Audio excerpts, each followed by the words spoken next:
Әлеуметтік желіде қарызы бар адам садақа беруге болмайды. Егер қарызы бар адам садақа беретін болса, садақасы қабыл емес деген ақпараттарды үнемі көріп қаламыз. Негізі біз бұл мәселеде қарау керекпіз. Егерде сіздің берген садақаңыз қарызыңызды уақытында қайтаруға кедергі болатын болса, онда бұл садақаны бермегеніңіз дұрыс. Керісінше қарызыңызды қайтарғаныңыз абзал болады. Мысалы, сіздің біреуге беретін 10 мың теңге қарызыңыз бар, және қолыңызда 10 мың теңге бар. Осы 10 мың теңгені садақаға бергеніңіз дұрыс па, немесе қарызыңызды қайтарғаныңыз дұрыс па? Әрине, қарызыңызды қайтарғаныңыз дұрыс. Егер садақаға беріп жерсеңіз, сол 10 мың теңгені қайтадан тауып, қарызды қайтарғанша біраз уақыт өтіп кетуі мүмкін.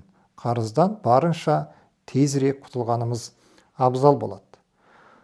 Ал егерде бір адамның қомақты қарызы болса, сол берген 100 теңге, 200 теңге, 1000 теңге, 2000 теңге садақасы сол қомақты қарызын уақытында қайтаруға ешқандай әсер етпейтін болса, онда бұл садақаны беруге болады. Керісінше, сол бір қиындықтан аман есен тезірек құтылып шығып кету үшін бұл жаңағы болмашы садақаны берген дұрыс. Себебі садақа адамның өміріне жеңілдік алып келеді. Қиыншылықтан тезірек шығып кетуге себепші болады екен.